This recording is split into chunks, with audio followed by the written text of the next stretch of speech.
Halo semuanya, kami dari kelompok 6 mata kuliah elektif penyakit metabolisme akan mempresentasikan mengenai metabolisme xenobiotika oleh mikrosom. Adapun anggota dari kelompok 6 ada Teresia Ene, Gilang Andri Pratama, saya sendiri Nilude Kustiantari, dan juga Igusti Ayu Putu Arista Dewi. Baik, langsung saja kita mulai presentasinya. Next.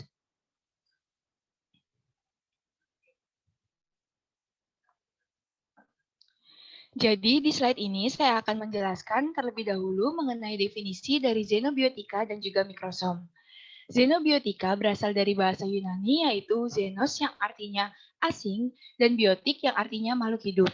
Jadi xenobiotika merupakan senyawa asing bagi tubuh makhluk hidup.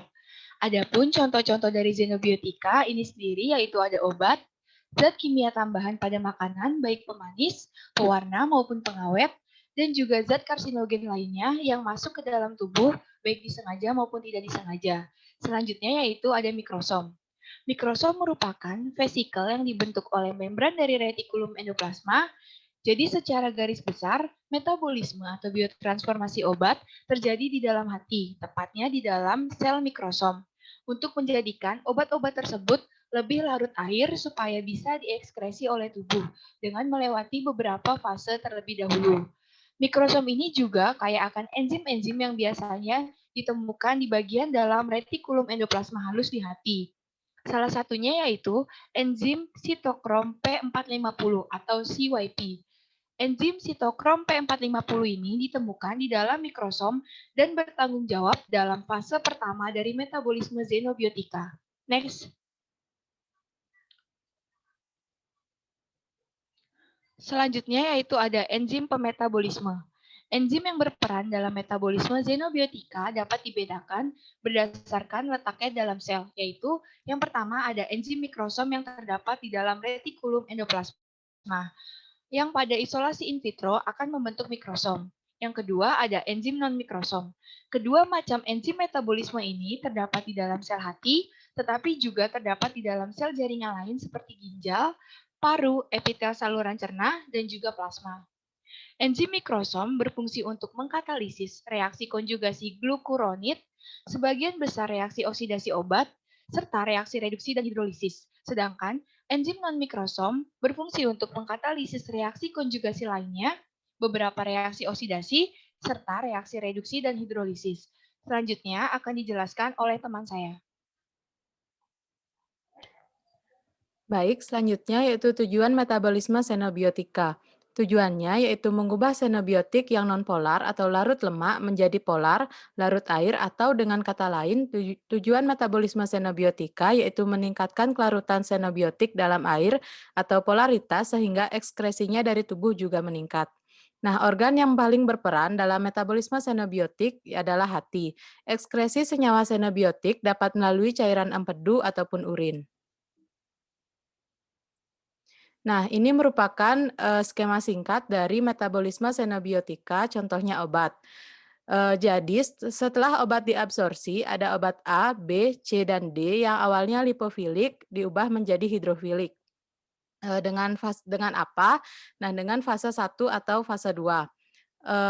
Tetapi tidak semua obat harus melewati fase 1 ini. Contohnya obat A, dia langsung masuk ke fase 2 untuk dikonjugasi, kemudian selanjutnya dieliminasi.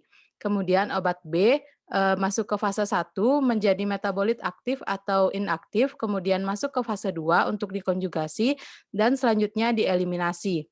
Kemudian ada juga obat yang sepanjang perjalanannya sampai ekskresi tetap sama atau tidak diubah, tetapi obat ini tetap beraksi atau berefek bagi tubuh, contohnya obat C.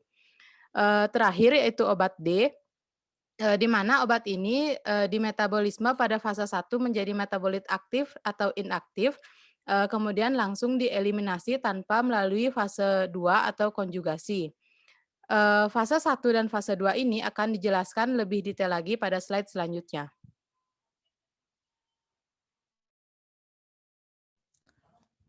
Baik, saya akan melanjutkan presentasi.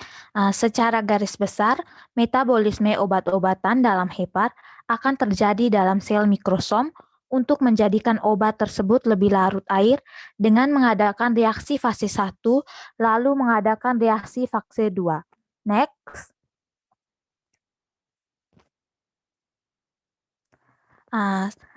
Baik, saya akan menjelaskan tentang fase 1. Reaksi fase 1 meliputi 3 reaksi, yaitu reaksi oksidasi, reaksi reduksi, dan reaksi hidrolisis. Pada reaksi oksidasi mempunyai peranan penting pada biotransformasi, khususnya reaksi-reaksi yang melibatkan sistem enzim oksidasi.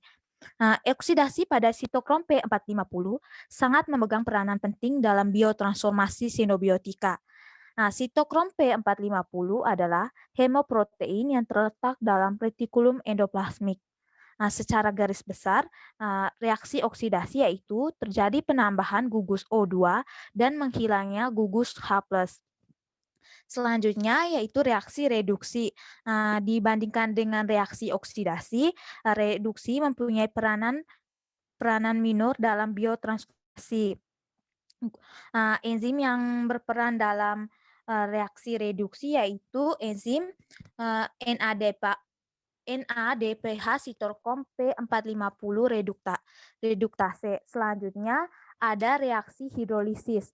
Reaksi hidrolisis ini xenobiotika itu banyak mengandung ikatan jenis ester yang dapat dihidrolisis. Ester atau amida dihidrolisis oleh enzim yang sama, namun pada ester jauh lebih cepat. Selanjutnya, reaksi fase 1 ini berfungsi untuk mengubah molekul lipofilik menjadi molekul yang lebih polar, yang dapat bersifat inaktif, kurang aktif, atau lebih aktif daripada bentuk aslinya. Fungsi utama metabolisme fase 1 ini adalah menyiapkan senyawa untuk metabolisme fase 2 dan tidak menyiapkan obat untuk diekskresi.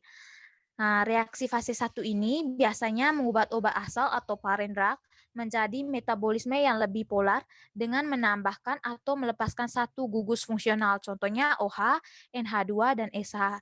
Selanjutnya, proses utama dalam reaksi metabolisme fase 1 yang terpenting yaitu oksidasi yang dikatalisis oleh enzim sitokrom P450. Dalam retikulum endoplasma hepar. Next.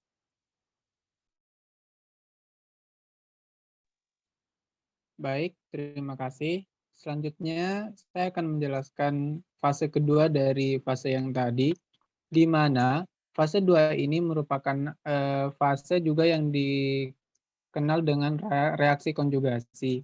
Nah, reaksinya ini di mana terjadi antar molekul eksogen yang nantinya akan membentuk senyawa yang ketoksikannya ini dapat berkurang atau dijadikan tidak ada sama sekali.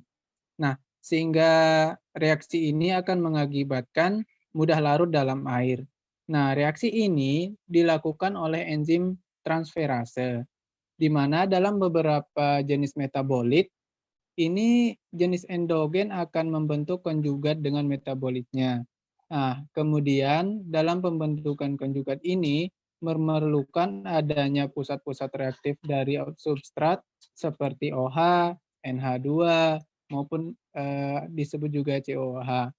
Nah, pada fase ini akan mengubah obat induk menjadi metabolit tidak aktif melalui reaksi konjugasi yang nantinya akan diubah menjadi gugus fungsi seperti SH, OH, maupun NH2 dalam obat. Next.